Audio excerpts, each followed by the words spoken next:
Halo teman-teman semua, salam dan sejahtera selalu buat kita semua di mana saja berada. Semoga selalu dalam lindungan Tuhan yang Maha Esa. Seperti itu. Untuk konten kali ini saya akan bercerita tentang diri saya, Empu Gelol, mulai dari kecil hingga detik ini berdasarkan request dari saudaraku di konten YouTube saya. Empu, tolong ceritakan Empu mulai kecil seperti apa, hingga sekarang ini dan sampai menjadi seorang pengukir seperti itu. Pertanyaannya, jadi saya Empu Gelol sebenarnya mulai umur 7 tahun sudah mulai suka yang namanya menggambar. Jadi waktu itu saya bersekolah umur, kalau tidak salah umur 8 tahun, umur 7 tahun masuk tapi tidak naik kelas karena saya bodoh di sekolah itu. Jadi sekitar umur 8 tahun atau 9 tahun kemudian bersekolah lagi masuk kelas 1 SD. Tapi saya sangat hobi menggambar. Jadi setiap pelajaran menggambar nilai saya pasti mendapat nilai 100. Ya, menggambar gunung, menggambar pemandangan, menggambar matahari, seperti itu. Tapi pada pelajaran lain seperti matematika, pelajaran agama, saya matematika selalu saja mendapat nilai 0, nggak pernah bagus, masih mending agama. Kalau agama ya kadang-kadang bisa juga sampai mencapai nilai 7 seperti itu ya. Jadi di dalam bersekolah 43 murid SD dalam satu kelas, jujur saja saya Gelol juara, kalau tidak juara nomor 1, juara nomor 2 atau juara nomor 3 dari belakang. Artinya di antara 43 murid saya urutan yang paling terakhir jika seumpamanya naik kelas. Seperti nilai yang paling rendah.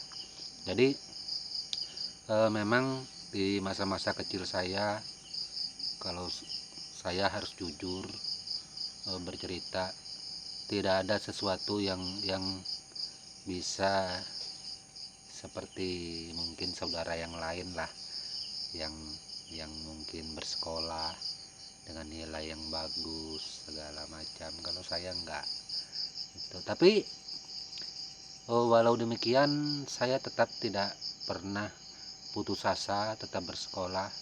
Walau di sekolah saya selalu mendapat nilai yang rendah. Jadi menggambar ini tetap saya kerjakan. Pada waktu kelas 5 SD dulu saya sekolah, pas mau kenaikan kelas 6 saya sudah bisa membaca. Saya tidak naik kelas 6 ya. Tidak naik kelas 6 itu kemudian saya pindah di daerah Tenggarong bagian atas, desa Pondok Labu. Waktu itu di sana saya dites membaca oleh guru. Dan saya lancar membaca, walau saya tidak naik kelas, tapi saya di sana dinaikkan menjadi kelas 6 seperti itu, sehingga saya bisa lulus dan masuk kelas 1 SMP juga sekitar tahun 87-88. Saya duduk di kelas 1 SMP Negeri 5 Jalan Juanda, Samarinda. Seperti itu. Jadi sampai sepanjang itu saya tetap menggambar. Di Pondok Labu waktu itu, kembali ke belakang lagi, ketika di Pondok Labu setiap pulang sekolah saya selalu menonton, melihat orang membuat pekerjaan yang besar, yaitu memahat sebuah kayu batang ulin, membuat patung belontang untuk acara adat Kewangkai waktu itu. Kebetulan yang mahat waktu itu kalau nggak salah almarhum Jira. Kebetulan beliau adalah guru sekaligus senior sekaligus guru saya untuk masalah di ukiran ini. Saya sering menonton beliau menimba ilmu yang beliau punya. Memang sewaktu itu saya sudah bisa mengukir, tapi pekerjaan saya jujur saja nggak ada yang bagus. Tapi walau nggak ada yang bagus, saya nggak pernah putus asa orangnya. Selalu belajar dan belajar, berjuang terus. Itu. Bahkan ketika saya waktu itu sempat membuat patung besar di waktu mudik ke kampung, itu membuat patung besar di daerah Kampung Lempunah. Waktu itu mau duduk acara Kuangkai almarhum ibu saya buat belontak, yang kebetulan waktu itu yang pengewara atau penyentangi, tukang pawang atau pememangnya itu beliau adalah boyo saya dari kecamatan Tanjung Isui, yaitu boyo almarhum Temenggung Muda, yaitu yang ketika itu beliau jadi wara sana. Jadi beliau sempat ngomong, jelek betul belontang ini, siapa yang buat di antara kecamatan Tanjung Isui sampai dataran Ohong, belontang ini paling jelek. Itu kata-kata beliau. Jadi waktu itu sempat juga saya merasa tersinggung, orang tua ini kok menghina betul. Nah, habis itu ibu-ibu saya bilang, jangan tersinggung, itu adalah boyokmu. Nah, jadi saya menerima itu dan terus belajar seperti itu. Jadi di dalam belajar, terus belajar tanpa ada yang membimbing. Nah, tapi saya memang mulai kecil setiap melihat ukiran itu selalu lengket seperti itu di kepala, walau saya membuat nggak 100% persis, tapi saya sudah bisa. Nah, bisa ini belum tutus, belum penangkapa, waktu itu masih mahat-mahat biasa. Jadi ketika saya duduk di SMA, saya sekitar tahun 94 kalau nggak salah, saya penangkapa dan tutus sekaligus di Kampung Lempunah, Kecamatan Tanjung Isui, dengan seseorang pengukir di sana. Kebetulan beliau adalah pengukir tua juga di sana, dan beliau adalah guru saya juga waktu itu.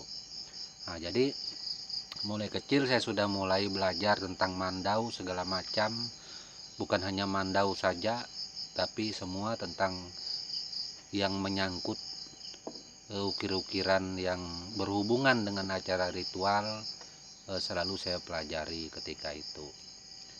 Nah, jadi sampai saya tutus, terus saya tetap belajar. Dari situlah saya mulai karir saya di dalam dunia mengukir ini. Itu. Sampai saya sempat juga masuk kuliah di Universitas Widyagama Mahakam Samarinda.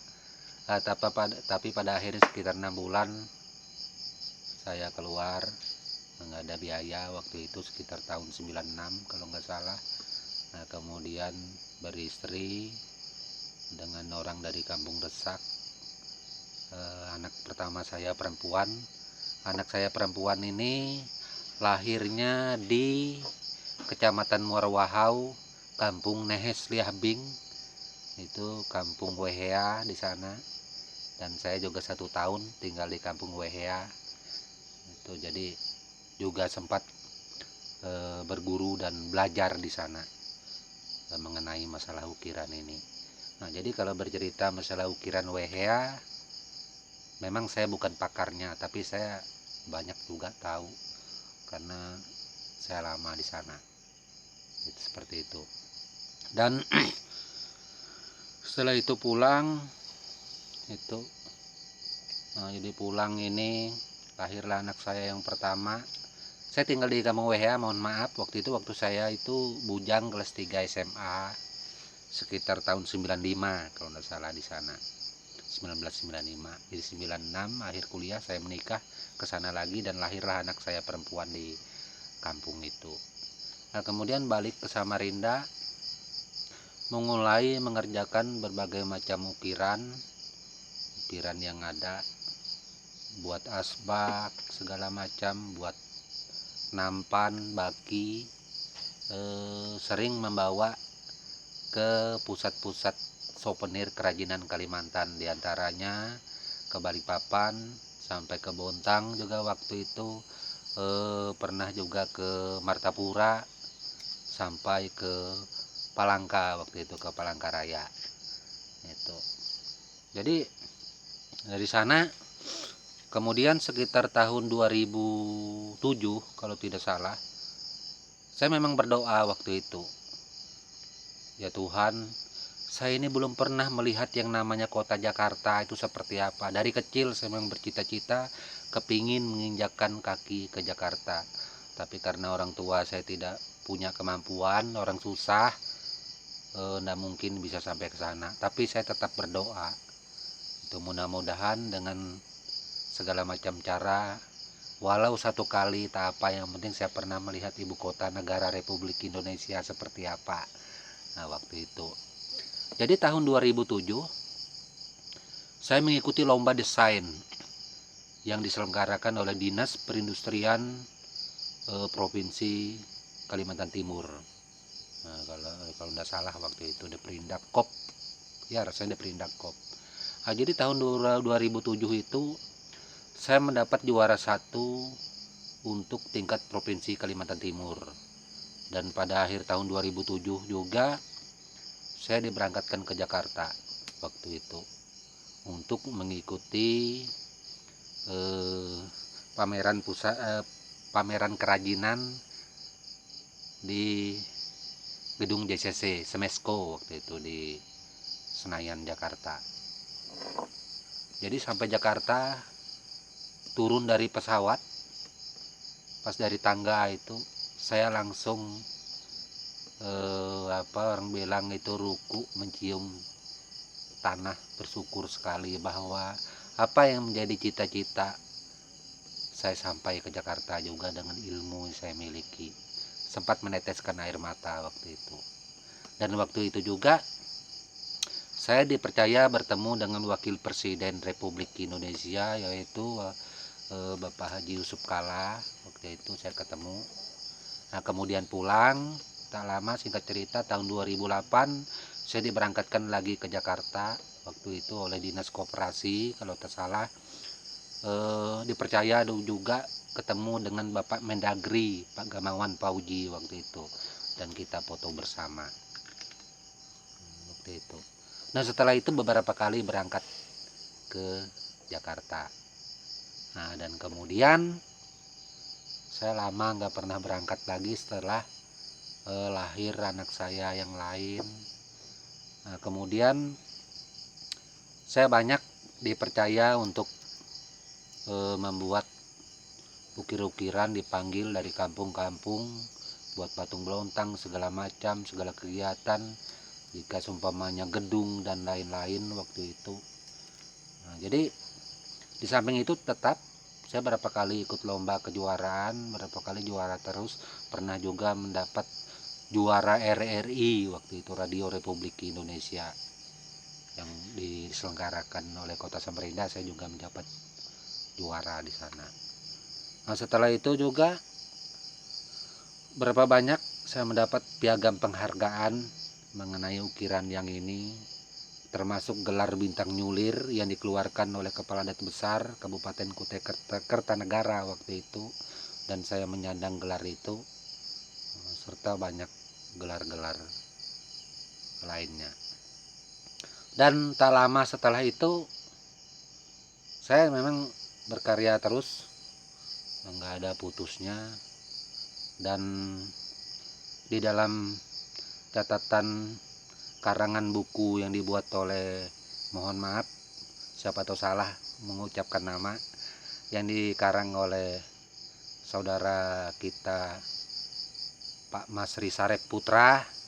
Nah kalau tidak salah beliau ini kan berasal dari Kalbar kalau tak salah, yang berjudul 101 Tokoh Dayak jilid pertama. Di sana ada Cilik Liwut, Teras Narang, banyak yang lain-lainnya, termasuk Pak Ngayo serta yang lainnya, banyak yang lain tidak saya ketahui namanya. Dan untuk pengukir Dayak Kalimantan, saya adalah satu-satunya yang termuat di dalam buku 101 tokoh Dayak waktu itu. Tapi saya tidak pernah merasa jadi tokoh, mohon maaf. Itu penghargaan dari saudara kita Dayak lain yang meminta agar Lempu dimasukkan ke Lempu, nggak pernah berharap apa-apa seperti itu. Jadi selain itu juga banyak buku-buku lain saya termuat di dalamnya untuk masalah karya. Meski saya juga menyadari saya bukan yang terbaik untuk Dayak, banyak saudara seniman lainnya yang terbaik, mempunyai karya yang bagus, dan saya juga mengakui mereka serta menghormati mereka semua, nggak ada bedanya. Nah, seperti itu.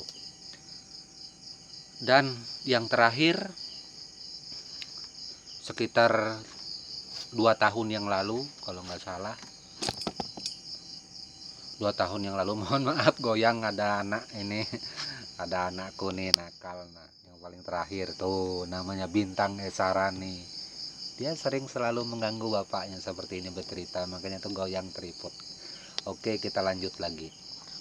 Nah, jadi saya dipercaya oleh pemerintah kampung Kabupaten Kutai Barat, Silungurai, yaitu Bapak Petinggi dari kampung Rikong, Sungai Kelawit, untuk mengerjakan ukiran tiang lamin yang ada di desa atau kampung Rikong.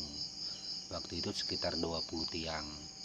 Dan ngukir itu saya ditemani oleh adik saya si Jonius, waktu itu ikut mengukir juga. Tapi karena ibu saya sakit-sakitan, Jonius milir berapa kali, saya juga milir. Akhirnya ibu saya meninggal dan adik saya Jonius nggak bisa melanjutkan lagi pekerjaan itu. Dia nggak tahan, ibaratnya, karena mengingat ibu. Saya juga mengingat ibu, tapi apa boleh buat, karena ini adalah tugas dan kewajiban saya yang harus tuntas itu. Dan mengukir lamin Rikong ini juga mempertaruhkan nama saya waktu itu. Jadi adik saya berhenti, saya melanjutkan sendiri mengukir ini. Dan ketika mendekati masa yang mau ditentukan pekerjaan, ke waktu itu saya kan ditemani putra saya, namanya Alexander, namanya putra saya, umurnya kurang 2 bulan 18 tahun ketika itu, sampai menemani saya di Rikong. Nah, jadi pas di Samarinda dia mendapat kecelakaan ketika dia naik ke buah atau pohon rambutan, dia jatuh kepala ke bawah dan dibawa ke rumah sakit Dirgahayu. Ternyata nyawanya tidak terselamatkan dan anak saya yang putra meninggal. Nah, ini membuat saya sangat terpukul sekali dan sangat kehilangan itu, serta saya nggak bisa berbuat apa-apa. Anak saya meninggal dan saya mempunyai kewajiban harus menyelesaikan Longhos Rikong yang berada di Kecamatan Silungurai, Kabupaten Kutai Barat. Betapa beban yang susah saya ungkapkan itu. Di sisi lain anak saya meninggal, di sisi lain saya harus kembali ke sana menunaikan kewajiban saya yang ada. Jadi mau tidak mau, dalam masa berapa bulan, 3 bulan kalau tak salah, saya kembali ke kampung Rikong. Dan saya tidak bisa bertahan, tidak mampu menyelesaikan itu.